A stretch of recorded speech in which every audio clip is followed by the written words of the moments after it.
everyone, welcome to week 3 review. My name is Tina and I've been one of your future Learn language tutors for this course, Understanding Language, Learning and Teaching. I first started teaching in Hong Kong at the British Council and the Hong Kong Polytechnic University about 17 years ago, and I can't believe it's that long ago. But now I live and work in an amazing part of Italy with my husband and 2 teenage sons. I often work as a moderator for the British Council on these online Future Learn courses, and I moderate on the Learn English Teen website and also create materials for them. This week we've been looking at technology in language learning and teaching. And we've also been joined by Paul Braddock, the manager of the Teaching English website. Already this week we've had over 3,000 people posting comments just in week 3 alone, and that was the figure just on Wednesday. It's pretty good, isn't it? There's already around 40,000 who've joined the course so far, and people are still joining it.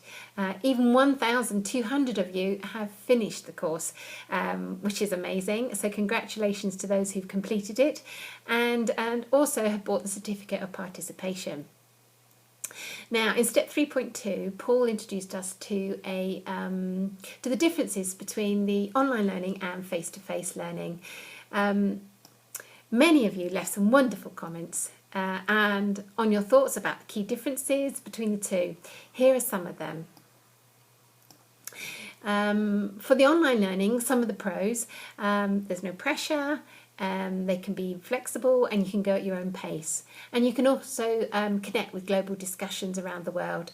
For the cons, you thought that they would be more suitable for adults. You needed to be organised, definitely needed to be motivated, and technical issues could be a problem.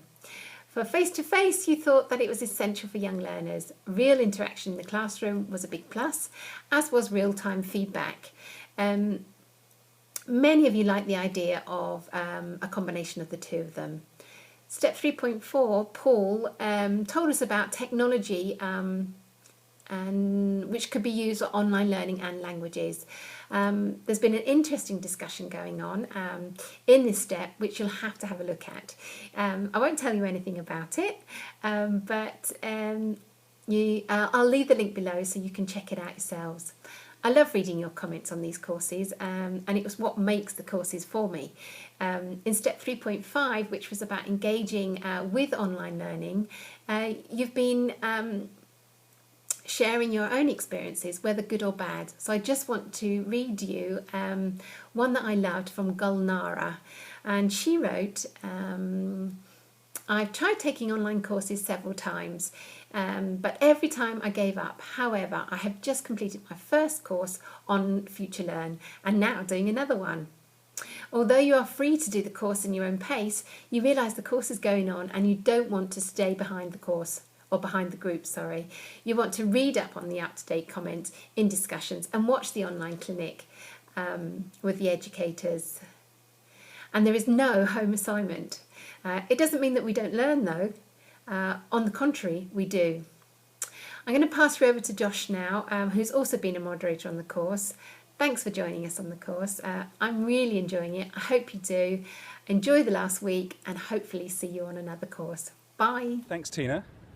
Hi everyone, I'm Josh. I'm based at the British Council in Bilbao, and I'm another of the educators on this course. I'm speaking to you from out on the coast overlooking the Bay of Biscay, because it's one of my favourite spots and it's such a beautiful day today. I hope it's nice with you wherever you are.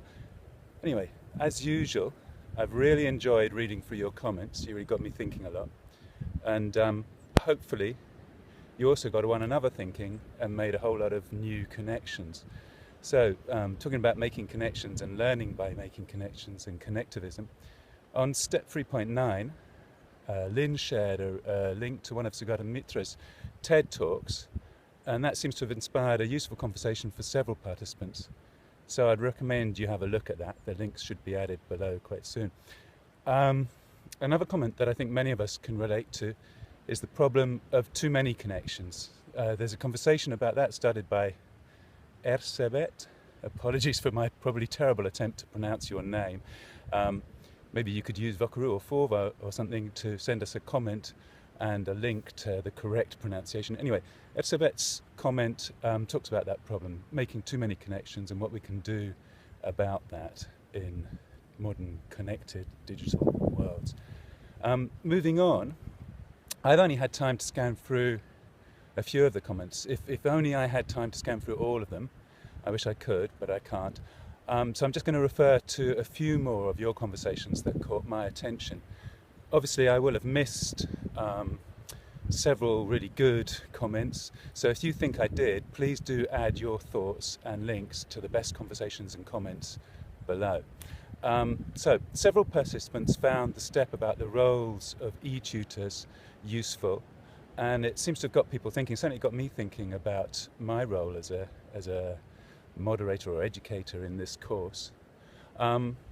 So I also began to think about the role of learners and the extent to which you as a learner, or me as a learner, need to take on our own responsibility for making our presence felt on large online courses. And on that point, Nicholas, who seems to have been engaging with the course from an iPad while avoiding doing shopping in London, started an interesting conversation about presence. So just what are e-tutors and learners' roles in creating a feeling of presence on a course, making it feel alive, making it feel like you are engaging with other people? There's a link to Nicholas's comment below, and that is an invitation for you to add to that conversation. On step 310, thanks to everyone who shared links to their favourite resources there. Last time I counted, I think there were 50 or so links in amongst your comments. Quizlet and Kahoot were amongst the ones that were mentioned repeatedly and that I don't think are listed on the resources on that page above the comments. I think the best thing is for everyone to quickly scan through those comments for the links they like, and like the ones you like so that they rise to the top of the most liked comments. So before I go, I just wanted to mention the Facebook chat. We realise, of course, that a lot of people weren't able to join either because of connectivity problems accessing Facebook in their countries or because of the timing. But the people that did asked some really good questions, and I think they got good quality responses. Well, at least I hope they got good quality answers. Soon, the transcript of the Facebook chat should be available on that step, on step 3.7. Okay, so it's time for me to go, and I think they say that most people don't watch these videos until the very end anyway if they go on for too long. So if you're still here, bye for now, and I'm really looking forward to interacting with you all next week.